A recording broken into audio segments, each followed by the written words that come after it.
Assalamualaikum warahmatullahi wabarakatuh dan selamat sejahtera. Saya Dr. Muhammad Yusof bin Ibrahim selaku pengurusi Jawatankuasa Sukatan Pelajaran bagi Mata Pelajaran Perakaunan STPM akan menyampaikan taklimat mengenai sukatan pelajaran baru bagi pelajaran perakaunan. Sukatan pelajaran ini bertujuan untuk membina dan meningkatkan pengetahuan, kemahiran dan nilai etika calon dalam bidang perakaunan bagi membolehkan mereka melanjutkan pelajaran ke peringkat pengajian tinggi dan profesional serta mengaplikasinya dalam kerjaya dan kehidupan.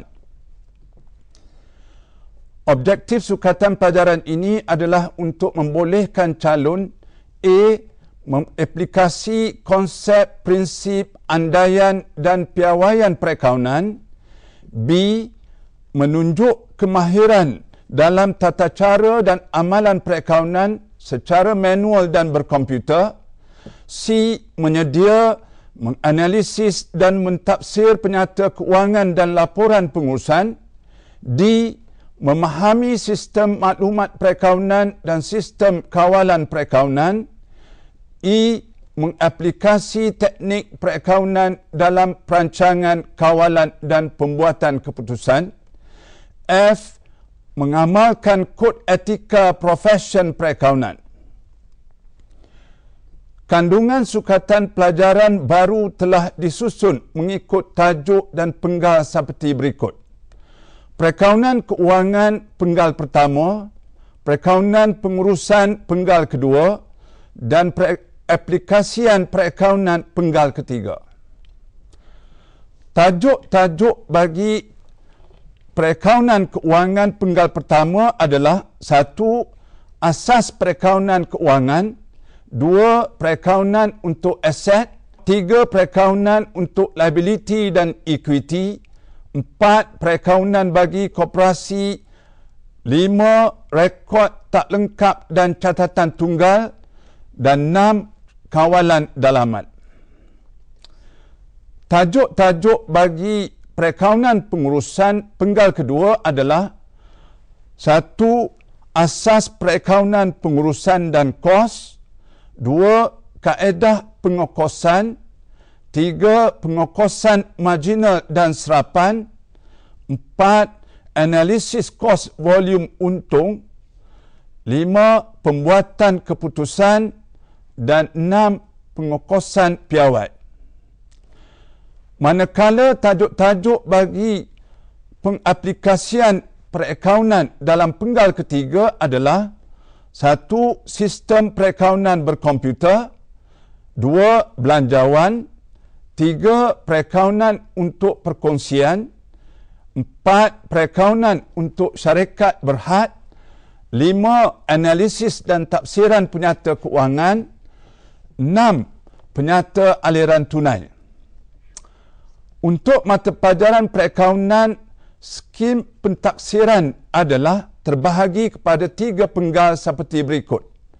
Dalam penggal pertama, terdapat ujian bertulis yang mempunyai pemberat 33.3%. Dalam ujian ini, 4 soalan perlu dijawab daripada 5 soalan esei berdasarkan tajuk 1 hingga tajuk 6 dalam masa 2 jam. Peperiksaan dikendalikan secara berpusat. Dalam penggal kedua, terdapat ujian bertulis yang mempunyai pemberat 33.3%.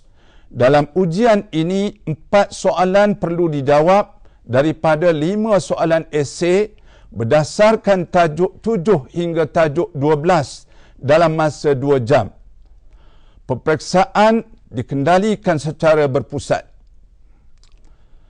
Dalam penggal ketiga, terdapat ujian bertulis yang mempunyai pemberat 16.7% dan kerja khusus dengan pemberat 16.7%. Dalam ujian bertulis, 2 soalan perlu dijawab daripada 3 soalan esei berdasarkan tajuk 14.1, 14.3 dan 15 hingga 18 dalam masa 1 jam. Peperiksaan dikendalikan secara berpusat. Kerja khusus akan mengandungi dua tugasan, iaitu tugasan 1 berdasarkan tajuk 13 dan tugasan 2 berdasarkan tajuk 14.2. Ujian ini dilaksanakan di sekolah. Dalam penggal ketiga, calon-calon persendirian akan menduduki ujian kerja khusus bertulis sebagai ganti kepada kerja khusus. Ujian ini mengandungi dua soalan esei berdasarkan tajuk 13 dan tajuk 14.2 dan perlu dijawab kedua-duanya. Peperiksaan dikendalikan secara berpusat. Perbandingan sukatan pelajaran perakaunan sedia ada dengan sukatan pelajaran perakaunan yang dicadangkan boleh dilihat dari dua aspek, iaitu tajuk dan huraian. Perbandingan sukatan pelajaran perakaunan lama dengan sukatan pelajaran perakaunan baru dilihat dari segi bilangan tajuk. Sukatan pelajaran baru terdapat 18 tajuk, manakala sukatan pelajaran lama dapat 30 tajuk. Perincian perubahan tajuk kandungan sukatan pelajaran. 1. Tajuk 1 hingga tajuk 6 dan tajuk 10 dalam sukatan pelajaran lama digabungkan menjadi tajuk 1, iaitu asas perakaunan keuangan dalam sukatan pelajaran baru. 2.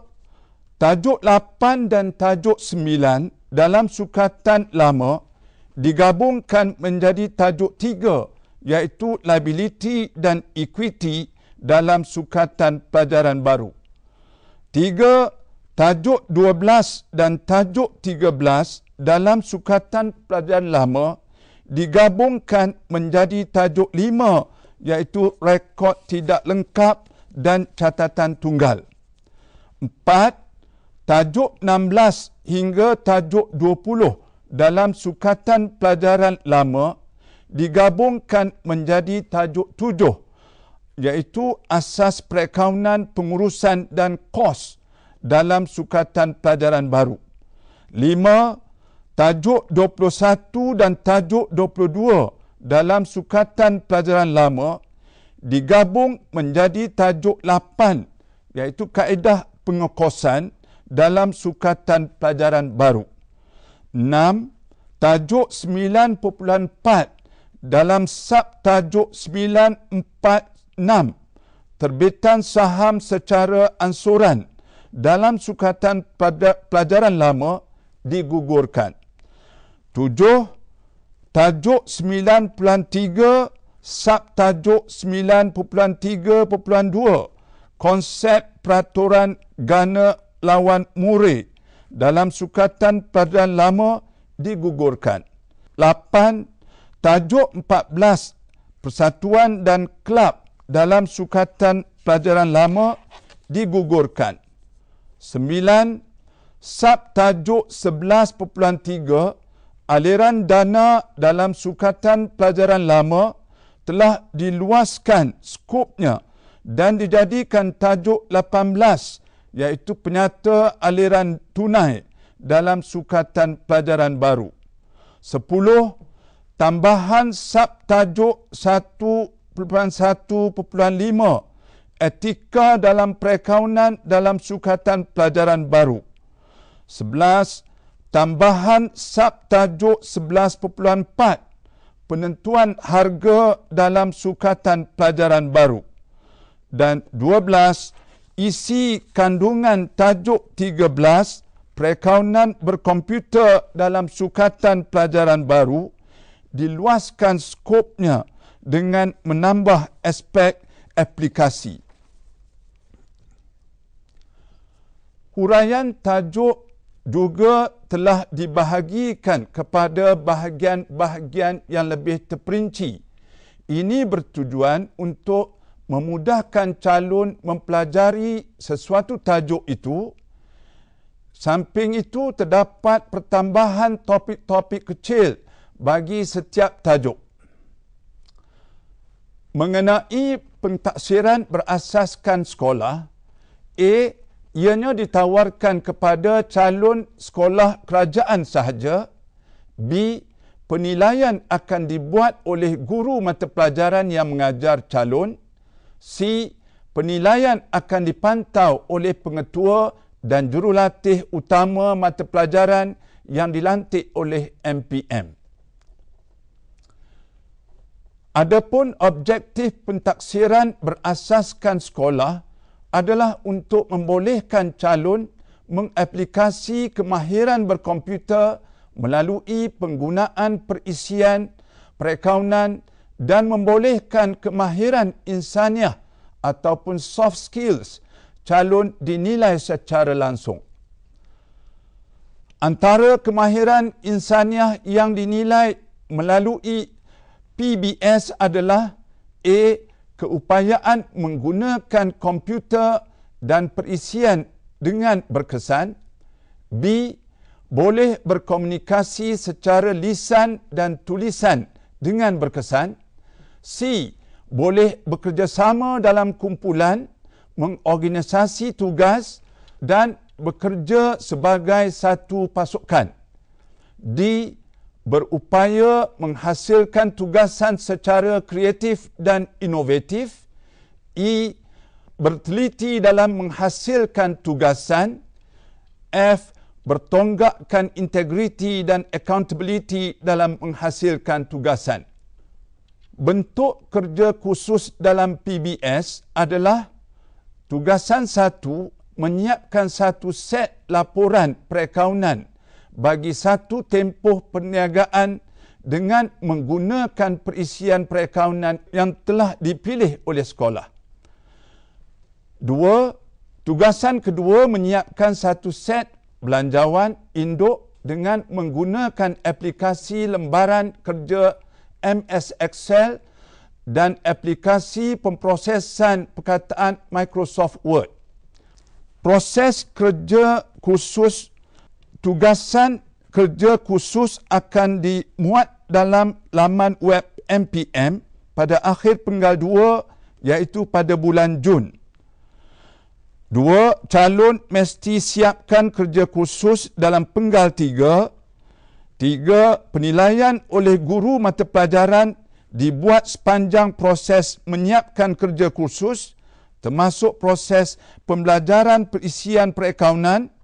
4. Pembentangan kerja khusus oleh calon secara individu dan pemantauan dan penilaian oleh jurulatih utama negeri akan dijalankan dalam bulan November, iaitu dalam tempoh 2 minggu sebelum ujian bertulis. 5. Markah kerja khusus dihantar ke MPM secara dalam talian. Akhir sekali, perisian perakaunan yang dicadangkan adalah 1. UBS Accounting Package. 2. Asset Base. 3. MYOB Accounting. 4. Setcop atau koperasi. 5. ACPAC. 6. AutoCount. 7. Mr. Accounting. Sekolah adalah bebas memilih mana-mana perisian yang sesuai termasuk yang tidak disenaraikan di atas. Semoga taklimat yang saya berikan ini memberi calon-calon bimbingan dan juga guru-guru dalam membuat persediaan bagi mata pelajaran perakaunan. Selamat maju jaya. Sekian, terima kasih.